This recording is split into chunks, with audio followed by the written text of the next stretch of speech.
You can't sit with us. Mom said you're a nobody." My 7-year-old niece, Maisie, rolled her eyes at me with a practiced disdain that no child her age should possess. The words hung in the air of my parents' cramped dining room in Omaha, and then the table erupted in laughter. My mother covered her mouth, shaking her head like this was the funniest thing she had heard all year. My father slapped his knee, tears forming in the corners of his eyes. And my sister, Vanessa, 25 years old and the source of that venomous little phrase, just smirked from across the table, her arm draped protectively around her daughter's shoulders. I stood there holding a casserole dish I had brought for Sunday dinner, the same dinner I had been attending for years, the same dinner I had been funding for longer than I cared to remember. The laughter continued, bouncing off the walls of a house whose rent I had been paying for the past 6 years. My name is Hazel, and I am 34 years old. I work as a logistics coordinator for a regional trucking company here in Omaha, a job that keeps me busy 60 hours a week and pays me well enough to afford my own apartment, my own car, and apparently my family's entire existence. For 6 years, I have been the invisible hand that keeps the lights on in this house, the groceries stocked in the pantry, and the landlord from knocking on their door with eviction notices. And for 6 years, I have been treated like I am somehow less than the people I support. Vanessa got pregnant at 18. She never finished community college, never held a job for more than 6 months, and never moved out of our parents' house. Maisie was the result of a brief relationship with a man who disappeared before her first birthday. And since then, my sister has made being a single mother her entire identity. Not the hard-working kind of single mother who struggles and sacrifices. No, the kind who expects everyone else to sacrifice for her, while she complains about how difficult her life is. My parents enabled every bit of it. They let Vanessa move back in after her brief attempt at independence failed. They let her stay rent-free while they struggled to make ends meet. And when their own financial problems became too much to bear, they turned to me. Not with gratitude or humility, but with expectation. As if it was my duty to clean up the mess they had created. I remember the first time my father asked me for money. He called it a loan. He said they were a little short that month and promised to pay me back. That was 6 years ago. The loan became a monthly payment. The monthly payment became an expectation. And somewhere along the way, my contribution stopped being appreciated and started being demanded. The casserole dish felt heavy in my hands as the laughter finally died down.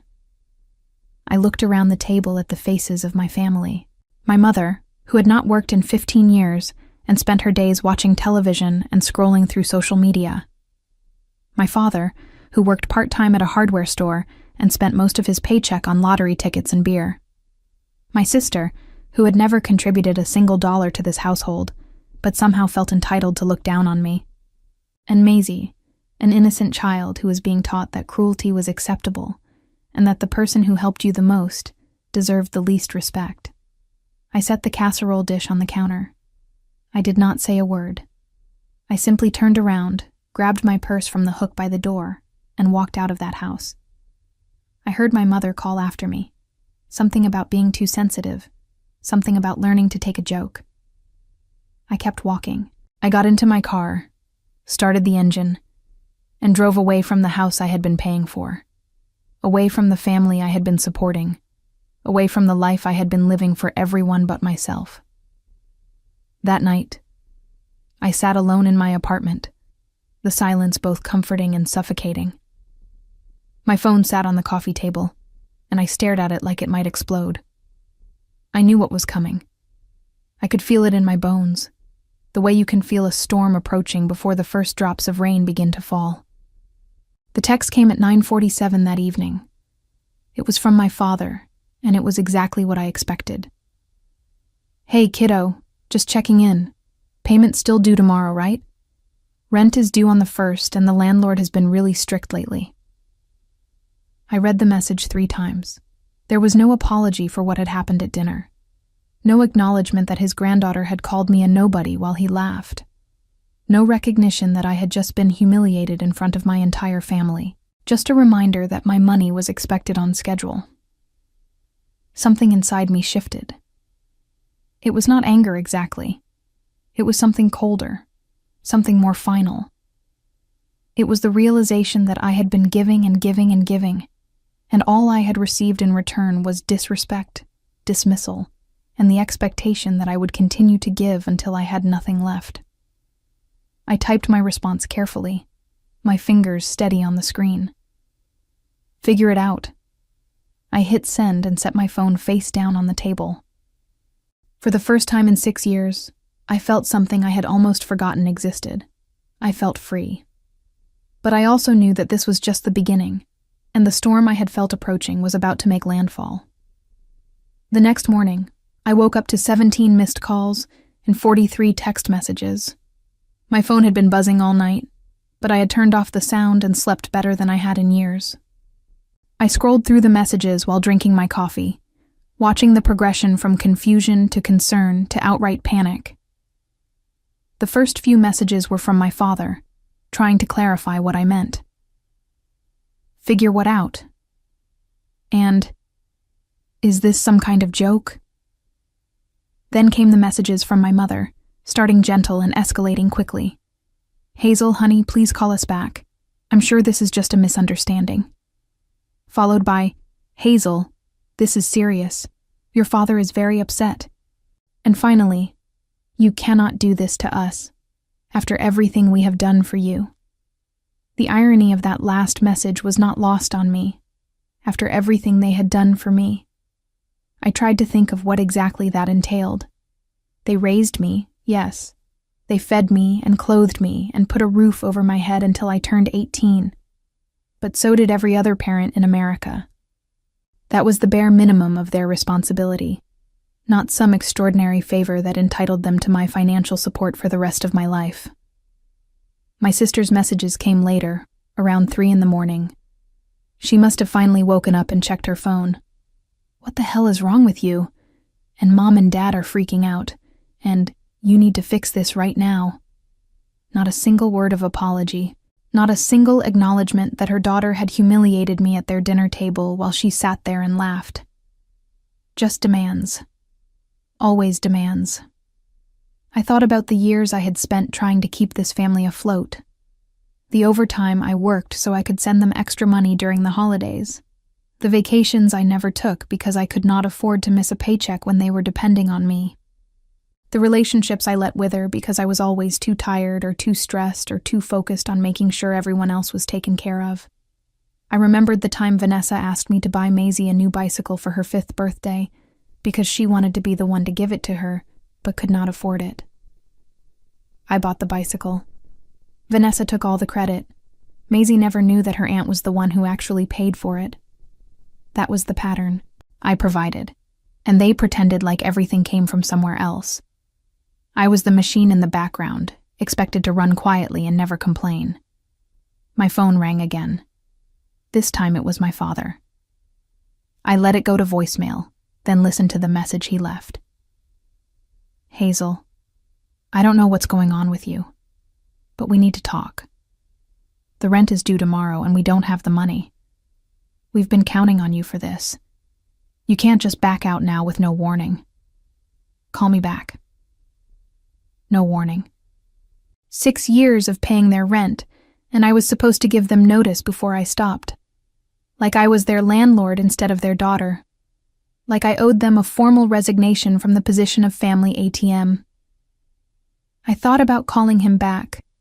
I thought about explaining everything I was feeling, all the hurt and resentment and exhaustion that had been building for years. But then I remembered Maisie's words, her tiny face twisted with contempt as she told me I could not sit with them.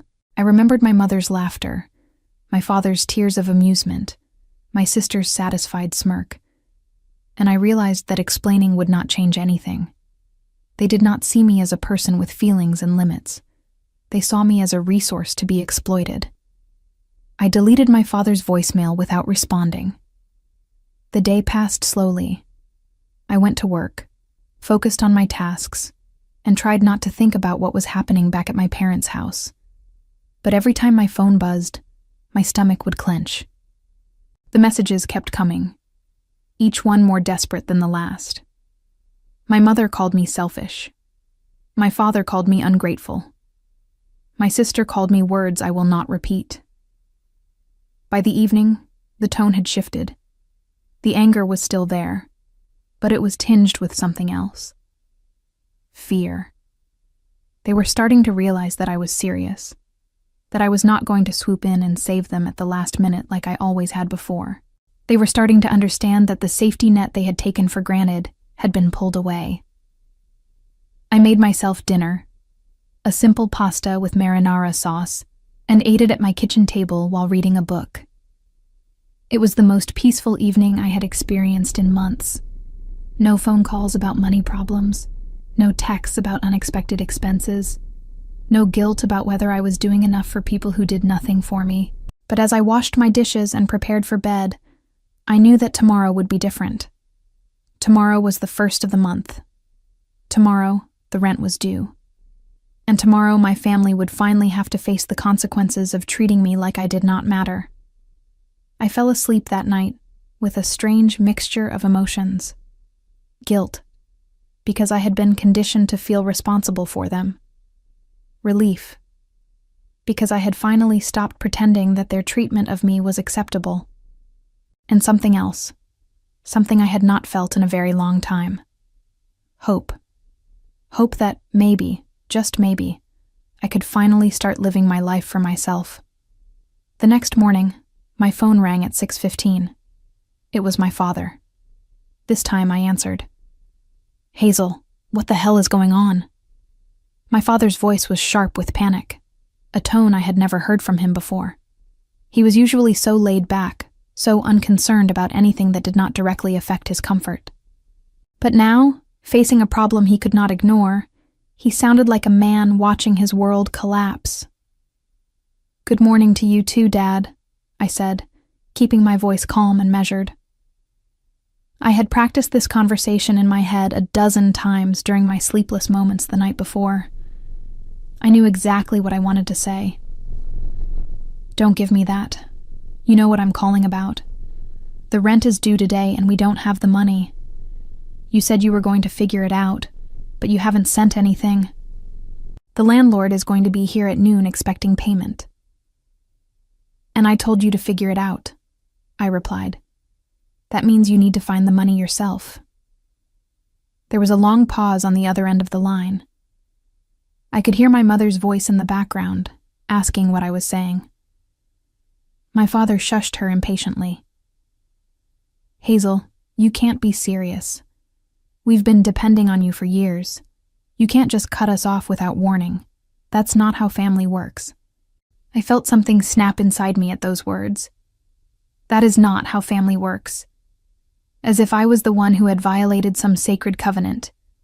As if I was the one who had been taking and taking without ever giving anything back. "Family," I repeated slowly. "Let me tell you something about family, Dad. Family doesn't laugh when a 7-year-old calls you a nobody. Family doesn't teach that child to look down on the person who's been paying for everything.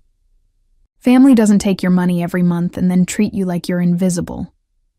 "That was just a joke," my father said, his voice defensive now. "Maisie didn't mean anything by it. You're being way too sensitive about this whole thing." "A joke," I said. "Right. Tell me, Dad. Who taught Maisie that I'm a nobody? Because 7-year-olds don't come up with that on their own. That came from somewhere, and we both know exactly where." Another pause. I could hear him breathing heavily, could picture him standing in the kitchen of that house, the phone pressed to his ear, his free hand rubbing the back of his neck the way he always did when he was stressed. "Look, we can talk about all of this later," he said finally. "Right now, we have a real problem. If we don't pay the rent today, the landlord said he's starting eviction proceedings. Do you understand what that means? We could lose the house." "Then I suggest you start making some phone calls," I said.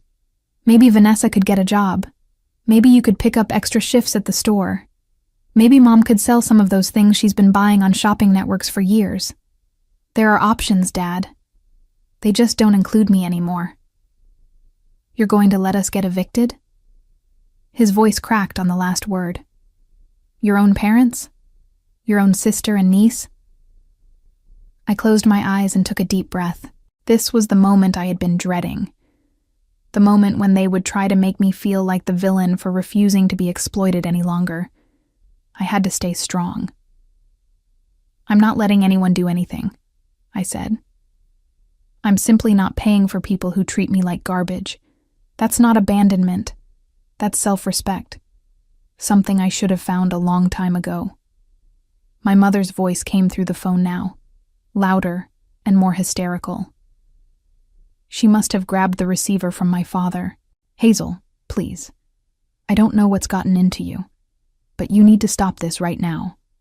We're your family. We need you. You need my money, I corrected her. That's not the same thing as needing me. You made that very clear at dinner when everyone laughed while I was being humiliated. You've made that clear every single time you've taken what I offered without a word of thanks. I'm done, Mom. I'm done being the family ATM while being treated like the family disappointment. We never treated you like that, she protested. We love you. You know we love you. Do I asked. Because love doesn't look like what I've been getting from this family. Love isn't being told I can't sit at the table because I'm a nobody. Love isn't having my contributions ignored, while Vanessa gets praised for doing absolutely nothing. Love isn't being expected to sacrifice everything while receiving nothing in return. There was silence on the other end of the line. For a moment, I thought they might finally hear me, finally understand what they had done. But then my mother spoke again, and her words shattered any illusion of progress. This is about jealousy, isn't it? You've always been jealous of Vanessa. Always been bitter that she has Maisie and you don't have anyone. Well, that's not our fault, Hazel. That's your choice. I laughed. It was not a happy sound.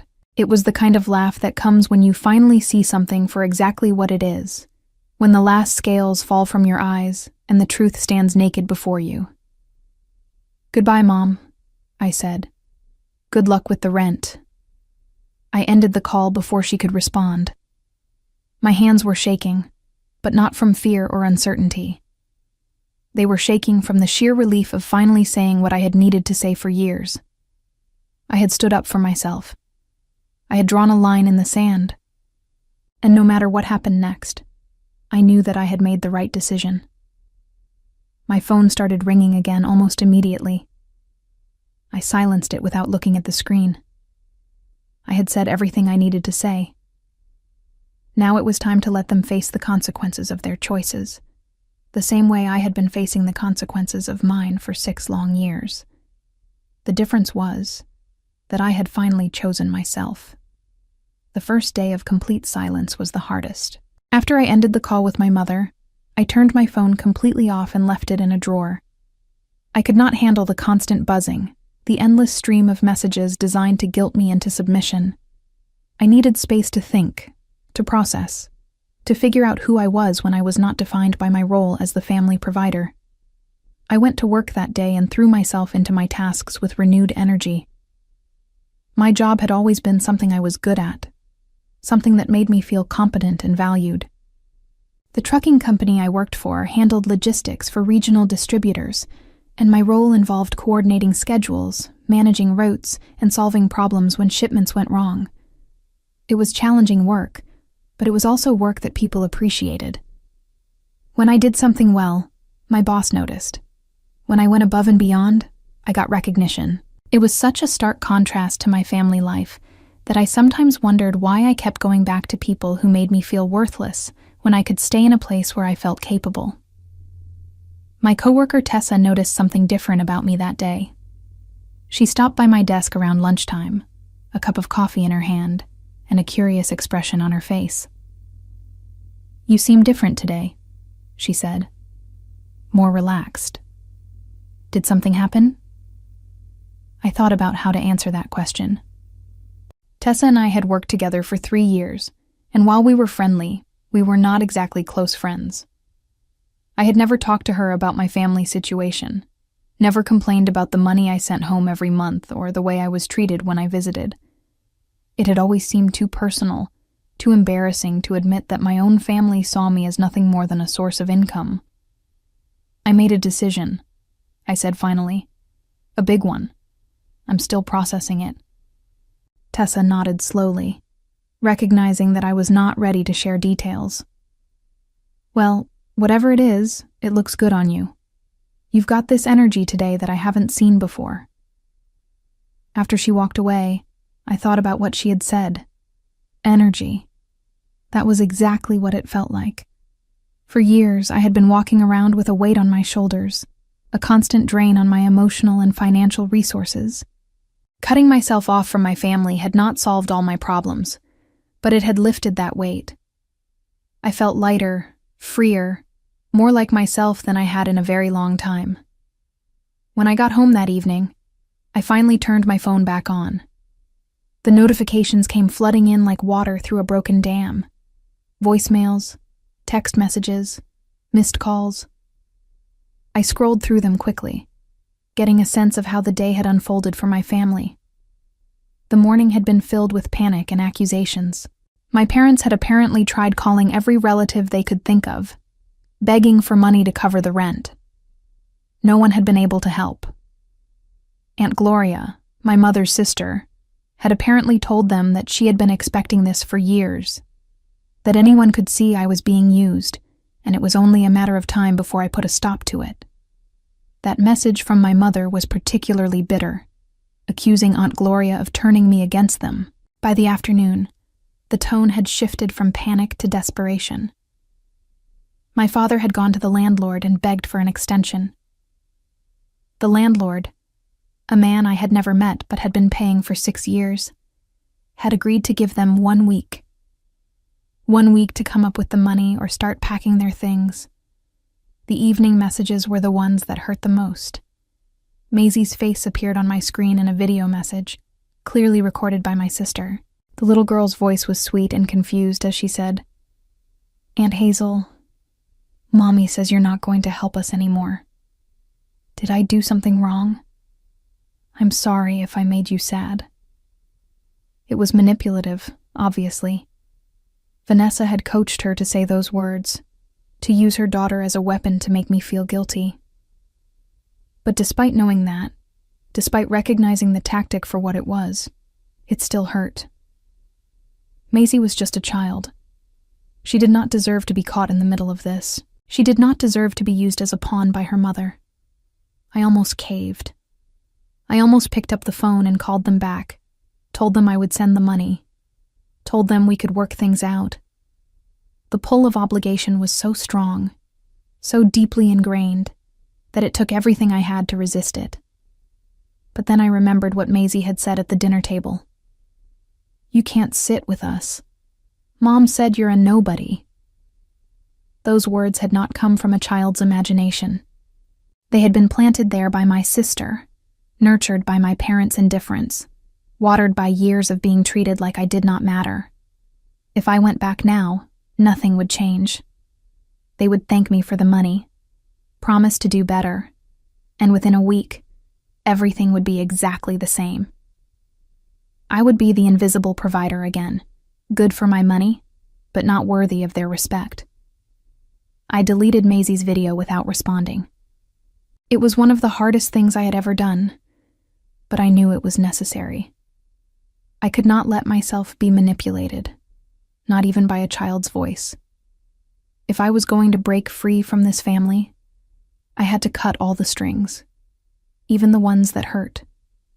That night, I poured myself a glass of wine and sat by my window, watching the city lights of Omaha flicker in the darkness. I thought about all the years I had spent trying to earn my family's love through financial support. I thought about how futile that effort had been, how no amount of money had ever made them see me as anything more than a source of income. And I thought about what came next, about the life I might be able to build now that I was no longer carrying them on my back. The week ahead would be difficult. I knew that. My family would not give up easily. They would try every trick they knew to bring me back into the fold. But for the first time in 6 years, I felt ready to face them.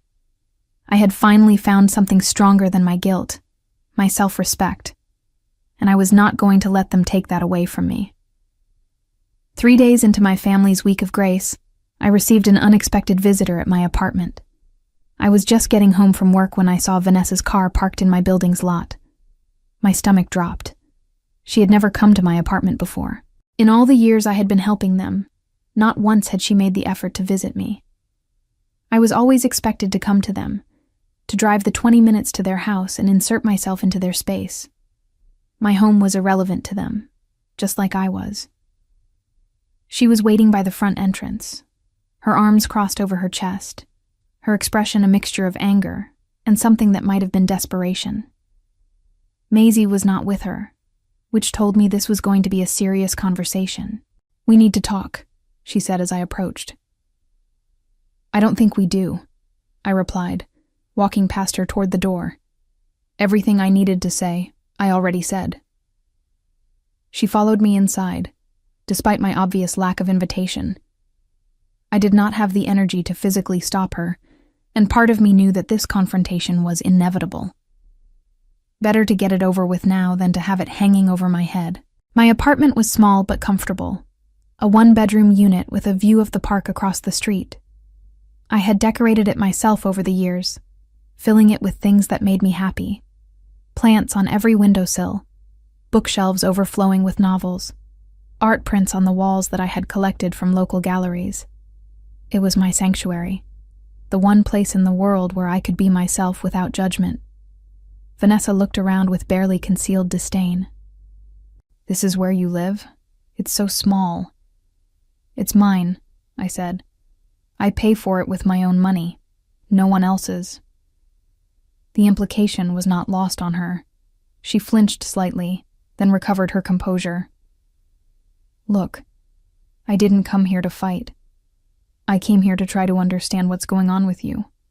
You've been helping Mom and Dad for years, and now suddenly you just stop. Without any warning? That's not fair." "Not fair," I repeated. "Let's talk about fair, Vanessa. Fair is when someone helps you, you say thank you. Fair is when someone pays your rent for 6 years, you show them some basic respect. Fair is not teaching your daughter to call that person a nobody and then laughing when she does. If you want to talk about fair, let's start there." Vanessa rolled her eyes. "Oh, come on. That was just a joke. Maisie didn't mean anything by it. You're making way too big a deal out of this." "A joke," I said. "That's what everyone keeps calling it." "But here's the thing about jokes, Vanessa. They're supposed to be funny. What happened at that dinner wasn't funny. It was cruel. And it was a perfect summary of how this family has treated me for years. I'm good enough to pay for things, but not good enough to be treated with basic human decency." "You're being dramatic," she said, but I could see doubt flickering in her eyes. She had never heard me speak like this before. I had always been the quiet one, the agreeable one, the one who kept her head down and did what was expected without complaint. "Let me tell you something you might not realize," I continued. "That bicycle you gave Maisie for her 5th birthday? I paid for it. That trip to the zoo last summer? I paid for it. The groceries that have been filling Mom and Dad's pantry every month? I paid for them. I have been supporting this family in ways you don't even know about because I was too afraid to ask for recognition. I just wanted to help. I just wanted to be a good daughter and a good sister. But all I got in return was being laughed at and looked down on." Vanessa was quiet for a moment. I could see her processing what I had said, trying to find a way to deflect or minimize it. But even she seemed to recognize that there was truth in my words. "Okay," she said finally. "Maybe things got out of hand. Maybe we should have been more grateful. But that doesn't mean you can just abandon us now. Mom and Dad could lose their house. Maisie could end up on the street. Is that what you want?" "What I want," I said slowly, "is to be treated like a human being.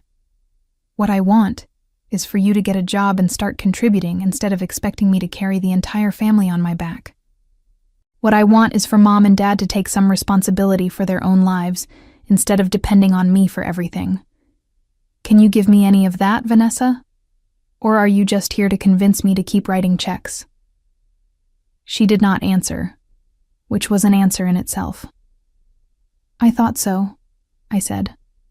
"You should leave." Vanessa stared at me for a long moment, and I saw something in her eyes that I had never seen before. Fear.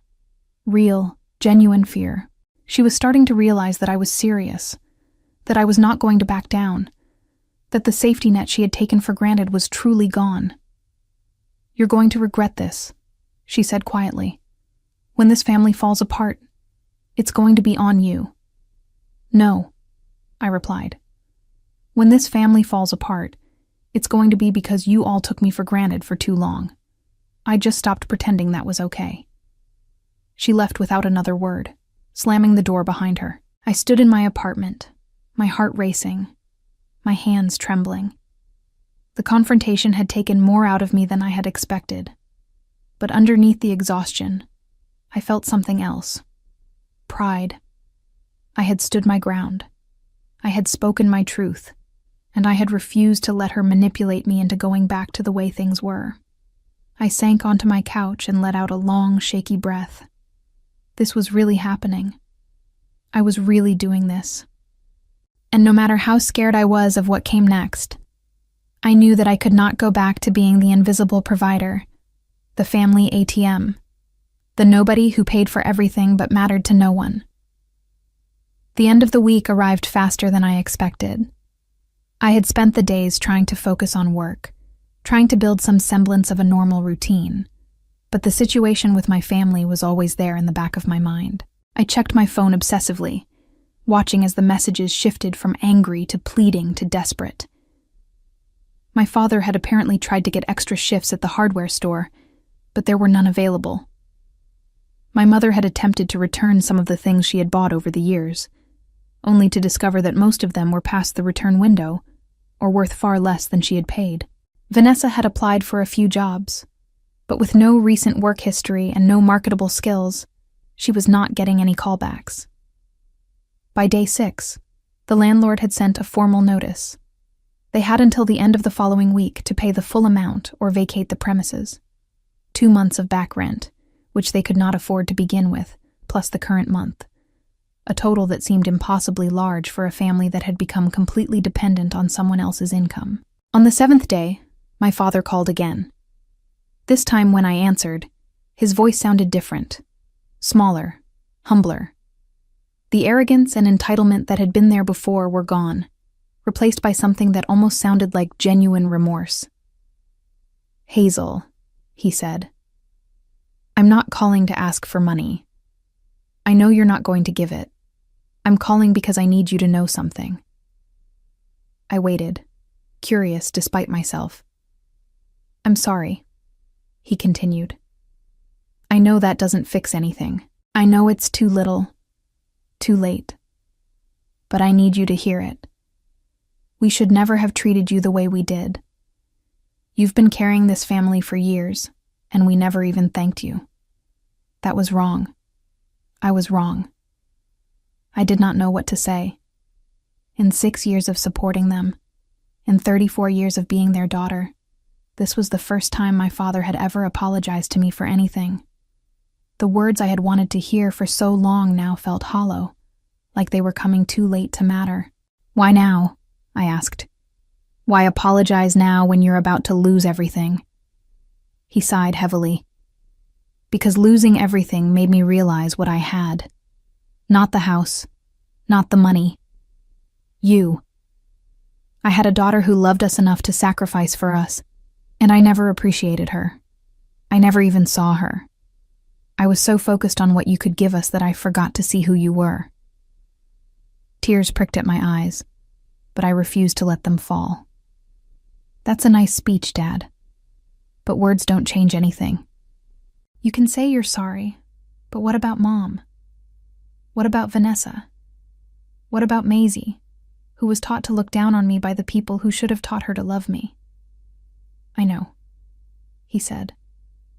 "I know it's not just about me. But I'm the one calling, because I'm the one who started this. I'm the one who asked you for that first loan 6 years ago, and I'm the one who let it become something that consumed your life. That's on me. And I'm trying, Hazel. I'm trying to make the others see what I see now. It's not easy. Your mother is still convinced that you're being selfish. Vanessa is angry and scared. But I'm working on them. I wanted to believe him. I wanted so badly to believe that this was the beginning of real change, that my family could finally see me for who I was, instead of what I could provide. But I had been burned too many times to trust easily. What happens next? I asked. With the house, I mean. We're going to have to move, he said.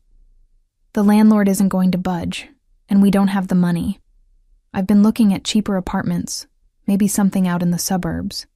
It won't be easy, but we'll figure it out. We have to. There was something in his voice that I had never heard before. Acceptance. He was finally facing the reality of his situation without expecting me to save him. It was a small thing, but it felt significant. I'm glad you're figuring it out, I said. I really am. But I need you to understand something, Dad. I'm not coming back. I'm not going to start paying your bills again just because you said sorry. This has to be permanent. You have to learn to stand on your own feet. I know, he said. I'm not asking you to come back. I'm just asking for a chance. A chance to prove that we can be different.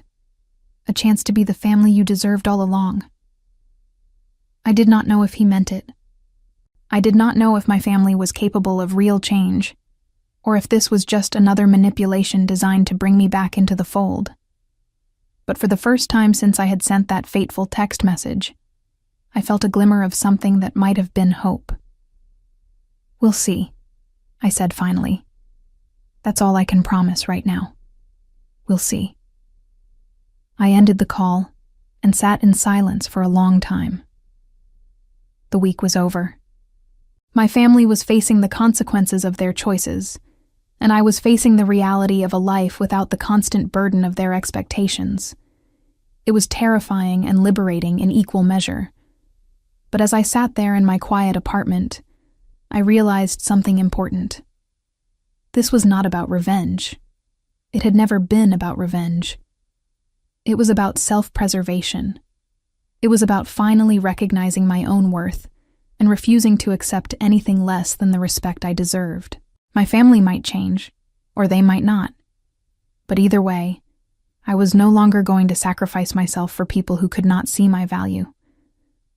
I stood up and walked to the window, looking out at the city lights of Omaha one more time. Somewhere out there, my family was scrambling to figure out their next move. But for the first time in 6 years, that was not my problem. I had my own life to build, my own future to create.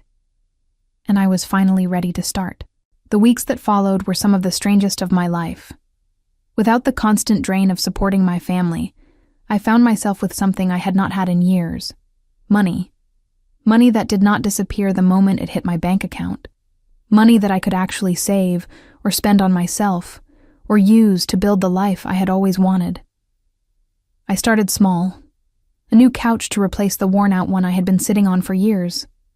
Some clothes that actually fit well and made me feel good about myself.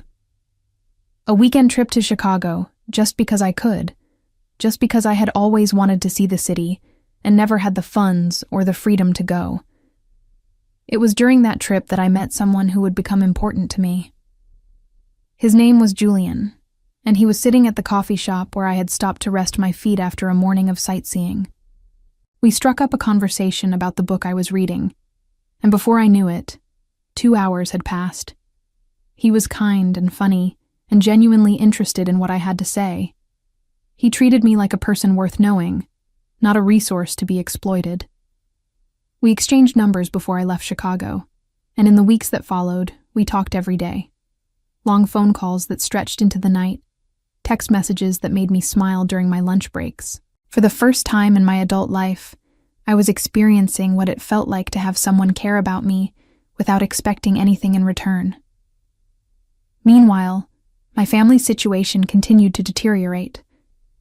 They had moved out of the house I had been paying for and into a small apartment on the outskirts of Omaha.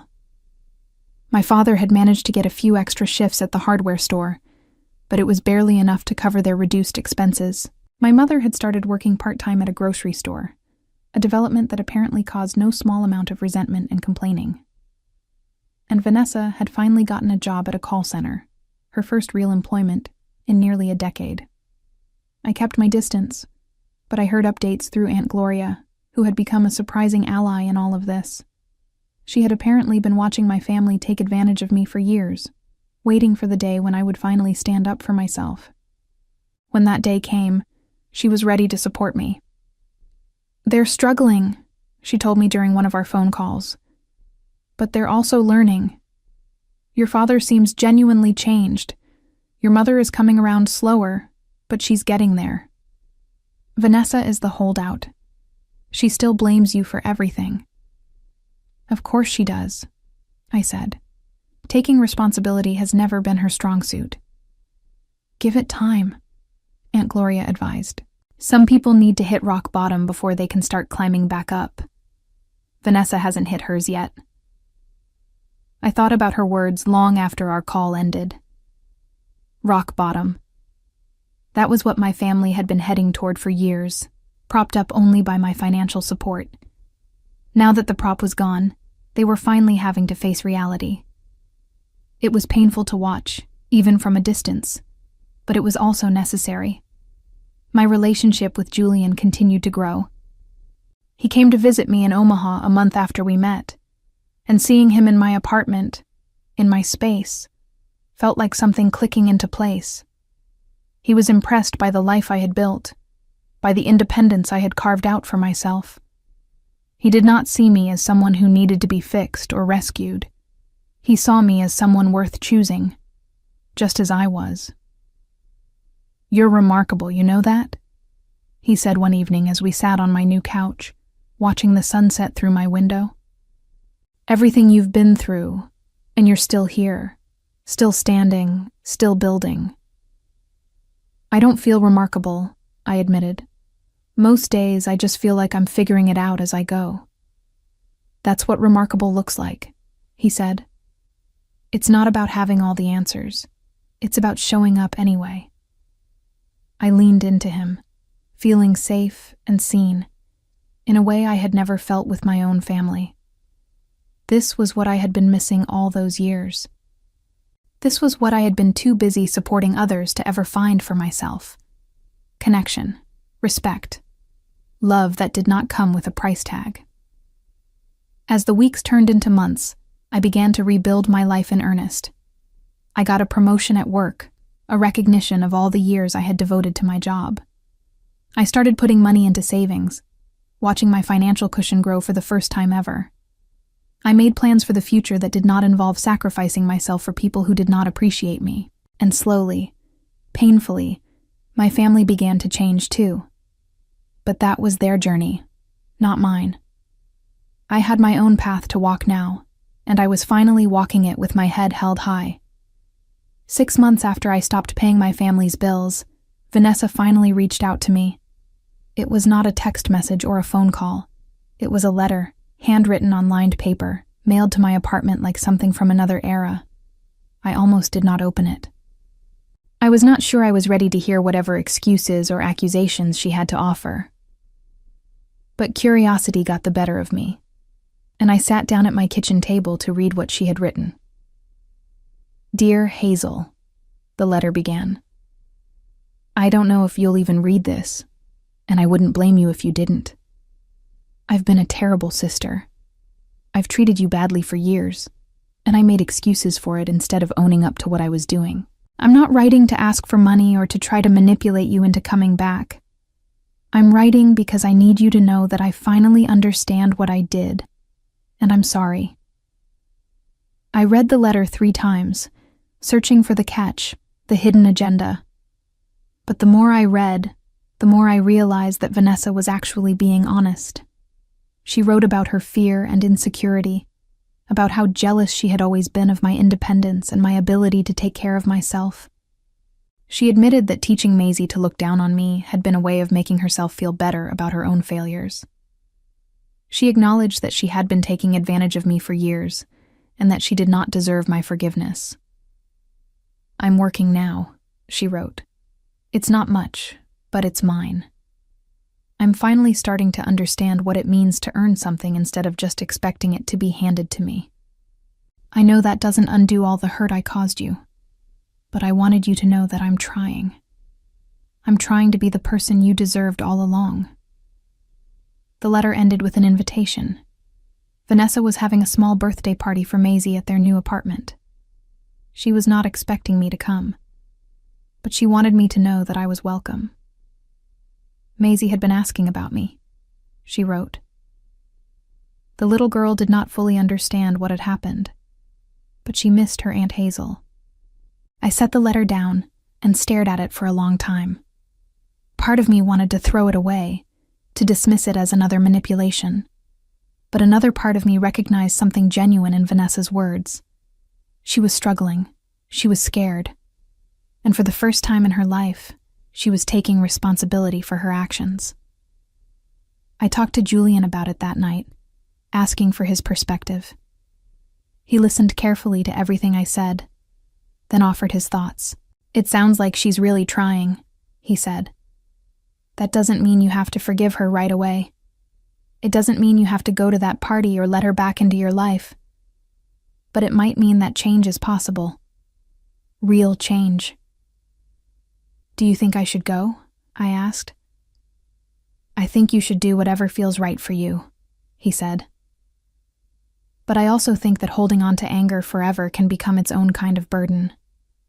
If there's a chance to heal, even a small one, it might be worth exploring. I thought about his words for days afterward. The anger I had carried for so long was starting to feel heavy, like something I was holding on to out of habit rather than necessity. My family had hurt me deeply, but they were also human beings capable of growth and change. Did I want to spend the rest of my life defined by what they had done to me? Or did I want to move forward, leaving space for the possibility of something better? In the end, I decided to go to Maisie's party, not because I had forgiven everything, not because I was ready to go back to the way things were, but because I wanted to see for myself whether the change was real. I wanted to give my family one more chance to show me who they could become. The party was small and modest, a far cry from the elaborate celebrations I had funded in the past. But there was something genuine about it, something real. Maisie ran to me the moment I walked in, throwing her arms around my legs and telling me she had missed me. My parents hugged me with tears in their eyes. Even Vanessa managed a genuine smile, though I could see the nervousness behind it. It was not a fairy tale reunion. There were awkward silences and unspoken tensions. But it was a start. And for the first time in a long time, I felt like I was part of a family that actually wanted me, not just my money. A year has passed since that night at my parents' dinner table, the night my niece called me a nobody, and I finally realized my own worth. So much has changed since then, that sometimes I barely recognize my own life. My family is still a work in progress. My parents have learned to live within their means, and my father has actually thanked me on multiple occasions for forcing them to become self-sufficient. My mother is slower to change, but even she has started treating me differently, with a respect that was never there before. And Vanessa, against all odds, has become someone I can almost call a friend.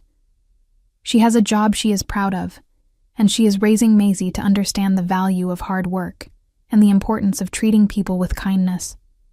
Maisie herself has grown so much in this past year. She no longer sees me as the aunt her mother mocked. She sees me as someone who loves her, someone who shows up for birthday parties and school plays, someone who chooses to be there rather than being obligated to pay for things from a distance. Our relationship is still healing, but it is real in a way it never was before. Julian and I are still together, our connection deepening with each passing month. He moved to Omaha 6 months ago, wanting to be closer to me, and we are talking about the future in ways that fill me with hope. He has met my family and seen both their flaws and their potential for change. He supports me in setting boundaries and celebrates me when I prioritize my own needs. For the first time in my life, I know what it feels like to be loved unconditionally. My career has flourished as well. That promotion I received led to another, and I am now a senior manager at the trucking company, overseeing a team of coordinators and making decisions that actually matter. The money I no longer send to my family has gone into savings, investments, and experiences that enrich my life. I have traveled to places I only dreamed of visiting before. I have hobbies and friends, and a social life that does not revolve around other people's emergencies. But perhaps the most significant change is inside me. I no longer feel like a nobody. I no longer define my worth by what I can provide to others. I have learned that self-respect is not selfish, that boundaries are not abandonment, and that walking away from people who treat you badly is sometimes the kindest thing you can do for yourself. My family faced real consequences for the way they treated me. They lost their comfortable home and had to rebuild their lives from scratch. They experienced the fear and uncertainty of not knowing how they would pay their bills or where they would live. They learned, the hard way, that taking someone for granted has a cost. But those consequences also pushed them toward growth, toward change, toward becoming the people they should have been all along. I do not regret what I did. I cannot regret choosing myself. As for me, I am finally living the life I always deserved. A life where I am seen and valued for who I am, not just what I can give. A life where my home is a sanctuary, my relationship is a partnership, and my future is something I get to choose.